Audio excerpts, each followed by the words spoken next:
그래서 용서하는 마음을 예수님께서 설명하기 위해서 그 빚을 탕감해준 한 부하에 대해서 예수님께서 설명하지 않습니까? 큰 3천만 불의 빚을 탕감해줬어요. 거기에는 그 이야기를 현대 돈으로 환산하면 3천만 불이에요. 한 3천만, 지금 현대 돈으로 3천만 불은 여러분과 제가 평생 동안 일해도 갚을 수 없는 불가능한 얘기죠. 그 사람이 그걸 갚을 수 있는 유일한 길은 용서밖에 없으니까 그래서 용서해 준 거예요. 우리를 용서해 주시는 이유가 있어요. 우리가 잘못한 것을 우리 스스로 해결할 수 있다면 주님께서 용서할 필요가 없죠. 우리를 구원하시고 우리가 지은 죄를 우리가 해결할 수 있는 유일한 길은 용서밖에 없으니까 주님께서 용서해 주시는 거예요. 그거밖에 길이 없으니까. 용서해 주니까 이 사람은 나가다가 자기한테 빚진 30불 빚진 사람 자기 친구를 목을 딱 잡고 지금 갚으라. 좀 참아주십시오. 좀 참으면 갚을 수 있죠. 당장 갚으라. 지금은 없습니다. 감옥에 가뒀습니다. 그걸 보고 그 얘기를 듣고 왕이 분노해서 다시 불러와라. 내가 너에게 이렇게 큰 것을 탕감해 주었는데 내가 30불 가지고. 그래서 용서는요. 하나님께서 노하신 입장에 있는데 우리가 회개함으로 우리가 어떤 것을 회개하고 갚아주고 누구한테 용서를 구하고 이렇게 함으로 노하신 하나님의 마음을 풀어드리는 것이 아니죠. 죄를 지었을 때 죄를 지은 것 때문에 하나님이 노하신 것이 아니라 지은 죄가 우리 마음에 문제를 일으킨 겁니다. 우리 마음속에. 그래서 용서가 필요한 것은 하나님이 아니고 우리예요. 그 죄를 지금 죄의 대가를 우리가 받은 것이지 죄 때문에 하나님께 아무런 문제가 안 생겼어요. 그래서 죄는 우리 마음 가운데 병들게 했습니다. 이 병든 이 마음으로 절대로 계명을 지킬 수 없다는 겁니다. 그게 안 된다는 겁니다. 제가요, 한 번은 말이죠. 정말 괘씸한 사람 보았어요. 정말 제가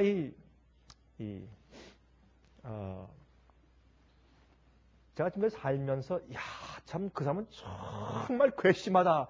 그런 사람들이 별로 제 기억에 남는 사람들이 별로 없어요. 그런데 한 사람은 있어요. 한 사람은. 근데 그 사람이 한국 사람이 아니에요. 외국 사람이에요. 근데 참 사람이 어쩌면 그렇게 의리도 없고 저렇게 괘씸할 수 있을까 사람이. 이제 그런 느낌을 제 마음 가운데 갖게 하는 한 사람이 있습니다. 근데 저는 이 한국 사람들에게도 시달림을 좀 받았지만 제가 한국 사람에 대해서 제 마음 가운데 맺힌 사람은 지금 한 명도 없습니다. 그 참 하는 게 감사해요. 정말 없습니다. 전혀 없어요. 생각을 내려고 애를 써도 없어요. 어떤 분들은 저한테 와서 그런 사람도 있어요. 아유, 목사님 그때 그 경험하실 때 얼마나 힘드셨겠어요. 근데 무슨 말씀 하시는 거예요? 언제요? 더 이상 기억이 안 나기 때문에. 사람이 마음이 세월이 지나면 세월이 약이라고 하지만 그래도 그렇겠지만 아마 저는 그런 데서 마음에 남은 것이 별로 없어서 그랬던 것 같습니다. 이게 주님의 은혜죠. 근데 제가 제 마음 가운데 참 정말 괘씸하게 여겨졌던 한 외국 사람 한 사람이 있습니다. 근데 제가 그 사람하고 같이 이제 같이 이렇게 대화를 하고 있는데 여러 사람들이 그 주위에 있었는데 제 마음 가운데 자꾸 그 사람을 볼 때마다 그 무시무시 올라와요. 이렇게. 한번 내가 버릇을 좀 고쳐야 할 텐데 저 어떻게 할까? 한번 우리 한국말로 버르장머리를 좀 고쳐야 할 텐데 저 어떻게 할까 하는 생각이 자꾸 그 사람만 보면 올라와요. 제가 하나님 저 앞에 기도했어요. 하나님, 예수님께서 이 땅에 사실 때 참 사람을 사랑하셨는데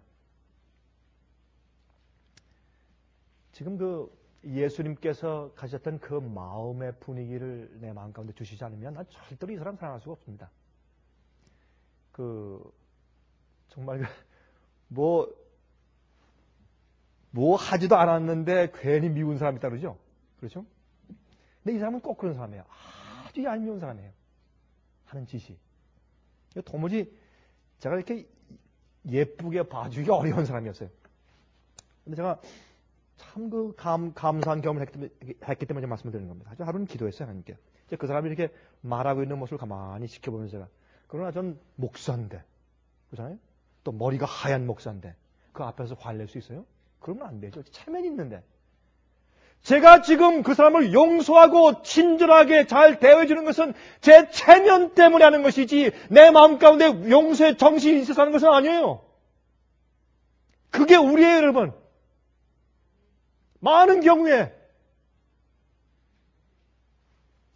우리가 형제 자매들에게 우리가 하고 있는 우리의 멋있는 태도가 정말 용서해서 하는 것이 아니에요. 우리의 체면 때문에 하는 것이지.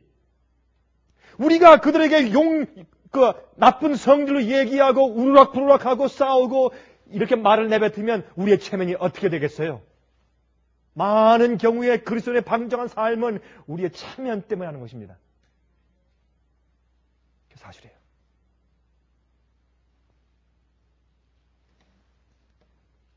그래서 제가 그 생각이 들어왔어요. 제가 그 사람을 보면서. 제가 함께 기도했어요. 하나님이시여.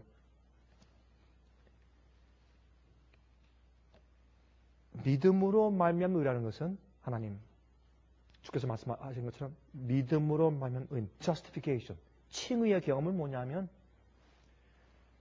우리 인간의 영광을 땅속에 티끌 속에 파묻어버리고 하나님께서 내 속에 들어와서 역사하시는 것이 믿음으로 말미암는 의입니다.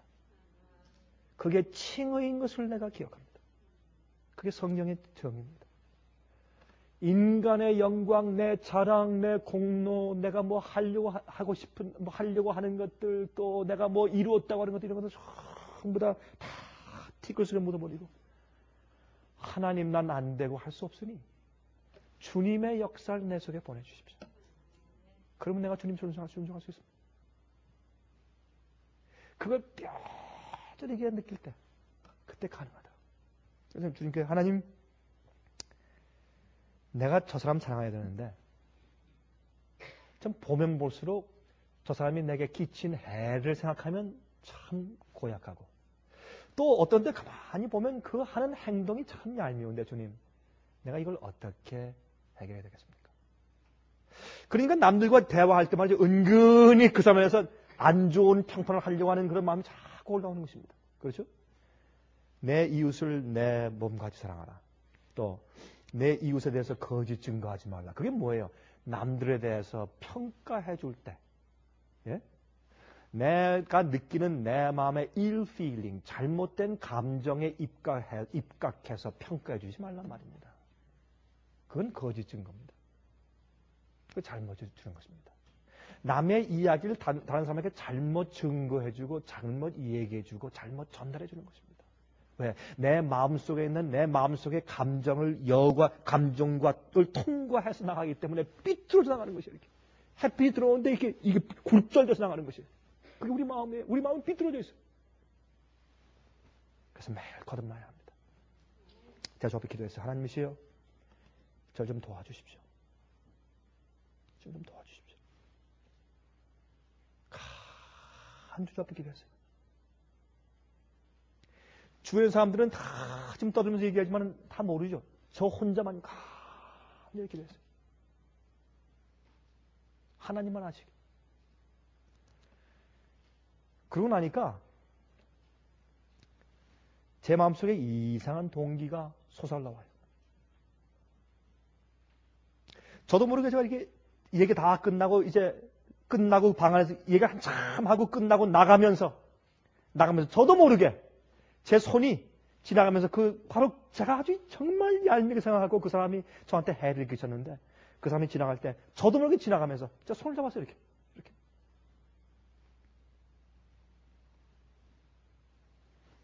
제가 말하지 않았어요. 저도 모르게 지나가면서 손을 잡았어요. 이렇게. 그건 위에서 내려온 역사지 제 마음속의 용서가 아닙니다. 그 예수의 마음. 예수의 믿음은 뭐냐면 하나님의 마음을 가지고 그 계명과 똑같이 일치하는 마음을 가지고 있기 때문에 계명을 지킬 수가 있는 거예요. 순종은 마음속에서 우러나오는 것이에요. 주님께서 우리 속에 소원을 부시고 그 소원이 충동되어서 행하는 것이 순종이에요.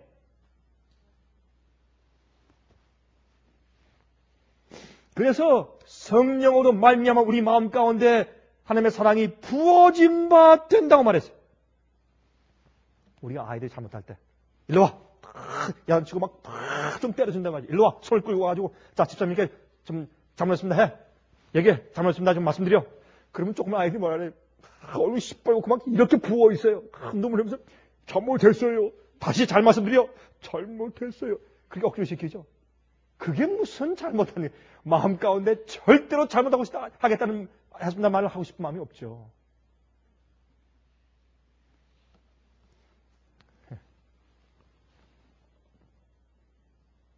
그게 우리 심정입니다. 그게 우리 심정입니다. 그래서 우리가 용서를 받아야 하나님께 우리가 용서를 받고 새로운 마음이 생겨야 그래야 남을 용서시키게 되는 거예요. 여러분 어떤 데 우리 말이 뾰족하게 나오죠. 그냥 금방 기다렸다는 듯이 이렇게 그냥 닭이 쪼듯이 말이에요. 닭은 말이죠. 닭 위에 머리가 이렇게 하는 줄 아세요? 왔다.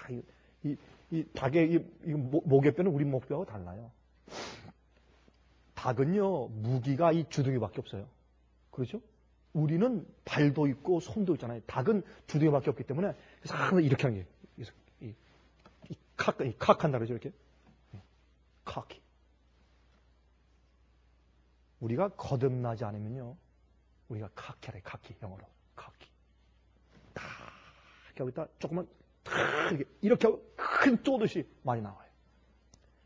그래서 성경의 사도 바울이 말하기를 우리의 말을 은혜로 소금 튀듯이 은혜로 고르게 함처럼 하라. 말이 은혜로워야 돼요. 그렇게 안 되는 이유는 어딘 줄 아세요? 하나님께 용서하지 않아서. 용서받으면 마음이 온전하죠. 남을 용서하시게 돼요. 그럼 말이 유순하고 부드럽게 돼요. 말이. 이게 예수님의 믿음이에요. 하나님의 계명을 지킨다고 하는 것은 요거 안 하고 저거 안 하고 그것이 아니라 주님의 뜻대로 사는 모든 생애가 하나님의 예수의 마음이 내 마음 가운데 부어진 바 되었기 때문에 하나님의 사랑이 내 마음 가운데 부어진 바 되었으므로 그 사랑이 내 마음속에 주는 충동으로 내가 이행해 나아가는 생애 자체가 예수의 믿음이고 그것이 예수의 마음이에요. 그래야 계명에 대한 순종이 가능한 것입니다. 이것을 말하는 것이에요.